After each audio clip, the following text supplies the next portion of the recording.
The first thing I saw when I opened my eyes was a woman I had never seen before, crying beside my hospital bed with her fingers wrapped tightly around mine. I tried to pull away, but she held on as if letting go would destroy her. Then she leaned closer, pressed my hand against her trembling cheek, and whispered the words that turned my entire world upside down, "Welcome back, husband." I stared at her face, searching my mind for even the smallest memory of her, but there was nothing. No name. No wedding. No home. Not even a feeling that I knew her. If you believe in kindness, forgiveness, hope, and second chances, please take a moment to like, comment, share, and subscribe to our channel. Stay with our family, because sometimes the person we forget is the very person who never forgot us. My name, I would later learn, was Everett Calloway.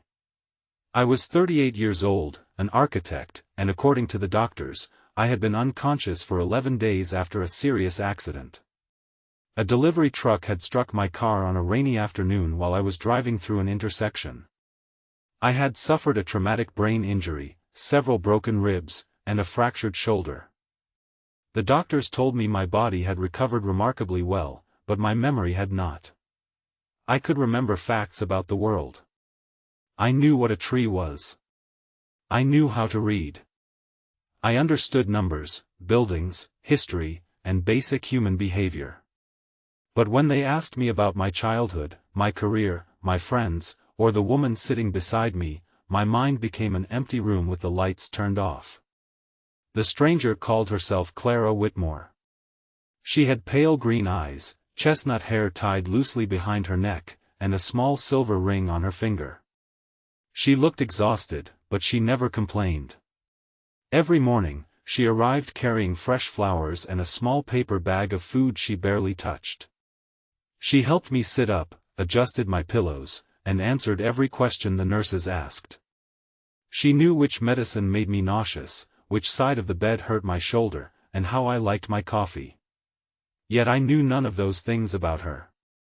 When I asked whether we really were married, she simply looked down at our hands and said she hoped that one day I would remember. The doctors warned everyone not to pressure me. Memory could return slowly, in fragments, or sometimes not at all. Clara accepted that explanation, but I could sense something she wasn't telling me. There was grief behind her kindness. She looked at me like someone standing outside a house that had once been hers, afraid to knock because she wasn't sure she was still welcome. A week later, I was allowed to leave the hospital. Clara drove me to a quiet house surrounded by tall maple trees. I stopped at the front door because something inside me reacted before my mind could. My chest tightened. My fingers trembled. I didn't know why. Clara noticed and stepped aside, giving me space. Inside were photographs everywhere.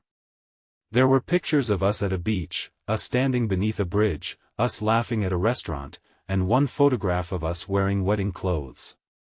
I looked at the man in those photographs and barely recognized him. He was smiling with an ease I couldn't find inside myself. Clara stood beside him in every picture, sometimes holding his arm, sometimes resting her head against his shoulder. I asked her how long we had been married. She said 6 years. 6 years. The words felt impossible. I asked whether we had been happy. She hesitated. That hesitation frightened me more than anything else. She finally admitted that our marriage had not always been happy. We had loved each other deeply, but somewhere along the way, I had become obsessed with work. I had spent long days designing buildings and chasing promotions. I had missed birthdays, forgotten anniversaries, and postponed vacations. Clara had tried to reach me, but I had often been too distracted to notice that she was slowly becoming lonely. Then she told me something that made my stomach twist. 3 months before my accident, I had told her I wanted a divorce. I stared at her. She nodded through tears and explained that we had been living separately inside the same house. I had blamed her for becoming distant. She had blamed me for never being present. We had both said things we regretted. The divorce papers had been prepared, but they had never been finalized. I asked why she was still here. Clara looked at me for a long time before answering that she didn't know how to stop loving someone simply because they had forgotten how to love her. That sentence stayed with me. During my recovery, I began noticing strange things. Certain sounds triggered flashes. The smell of cinnamon reminded me of a kitchen. The sight of a red umbrella made my heart race. A particular piano melody made me feel inexplicably sad. None of these memories came with complete pictures. They were pieces of a life scattered across a floor. One afternoon, I found a box in the study. Inside were letters. Some were written by Clara. Some were written by me. I read them slowly. The early letters were full of affection. We had written about ridiculous things, small victories, grocery lists, dreams, and future plans. Then the letters changed. My handwriting became shorter. Colder. One letter from Clara begged me to stop treating our marriage like another responsibility on my calendar. Another letter from me said I wasn't sure whether I still felt the same way. I put the letter down with shaking hands. For the first time, I understood why Clara sometimes looked at me with such sadness. She wasn't only caring for a husband who had lost his memory. She was caring for a man who had once chosen to leave her.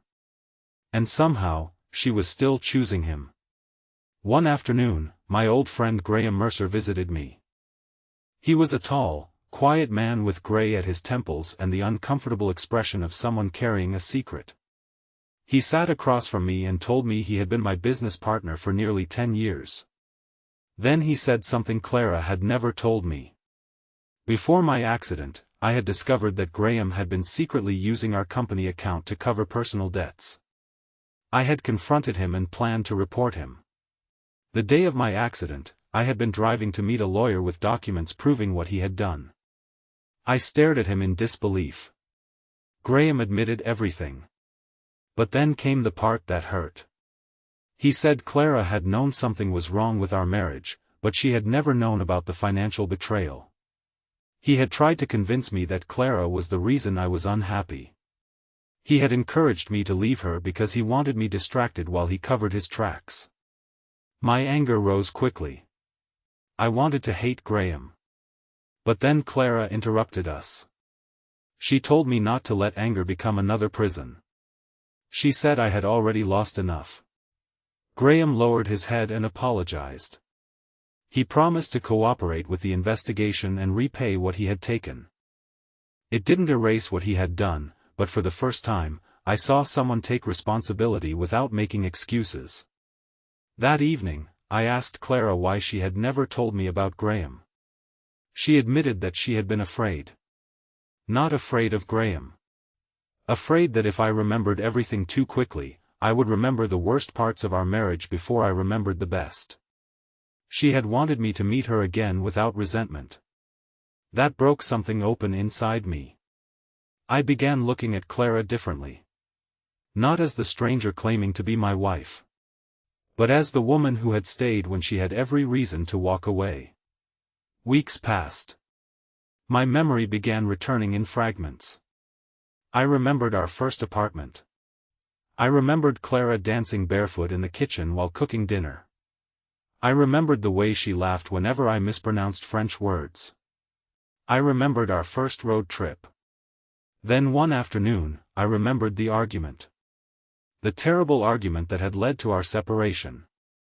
I remembered standing in the hallway and telling Clara that I didn't know if I loved her anymore. I remembered the hurt in her eyes. I remembered her quietly taking off her wedding ring. And then I remembered what happened afterward. I had followed her outside.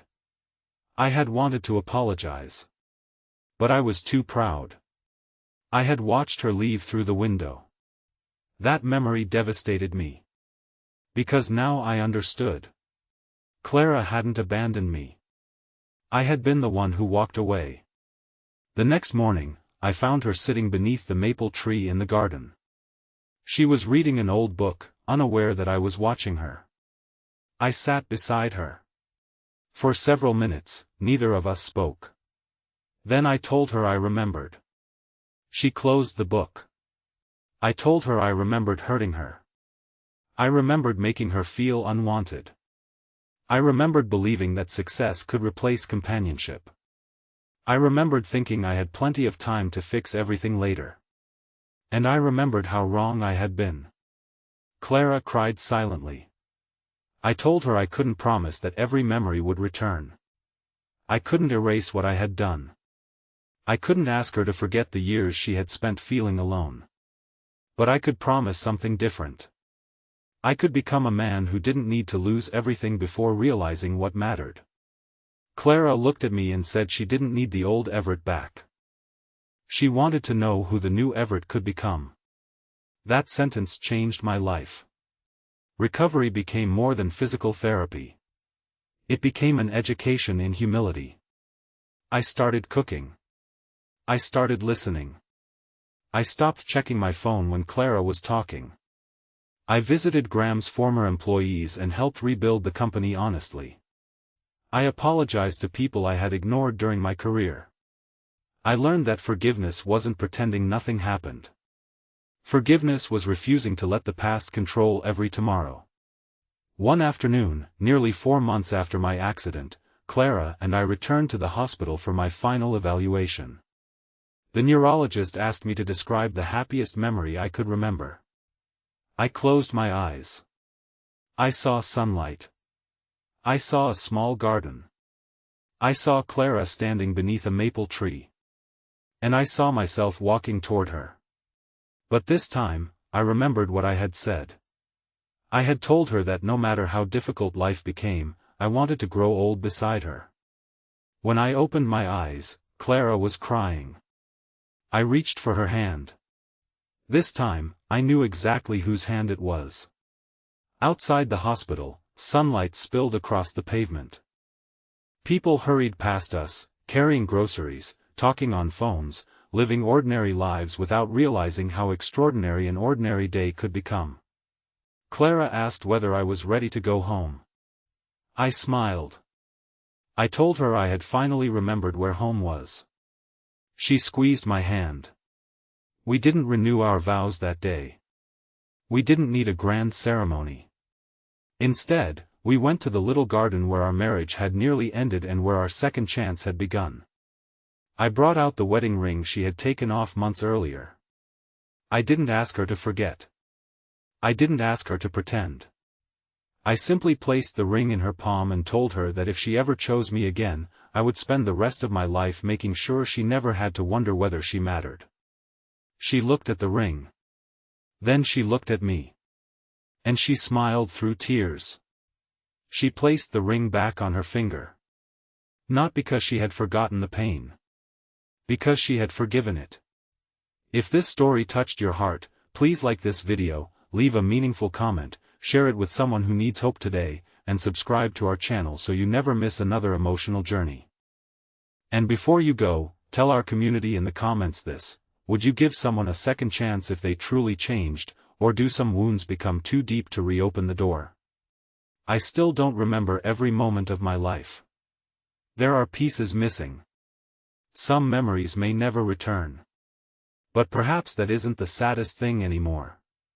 Because memory taught me who I used to be, while love gave me the courage to become someone better. I once woke up believing the woman holding my hand was a stranger. Now, every morning I look at her and understand something I could never have understood before my accident. Sometimes love isn't about remembering every beautiful moment. Sometimes love is about finding the person beside you after everything has been forgotten and choosing, with open eyes and a grateful heart, to begin again. And that afternoon, beneath the warm sunlight and the maple trees, Clara held my hand. I held hers. And for the first time in a very long time, I wasn't trying to remember my life. I was finally living it.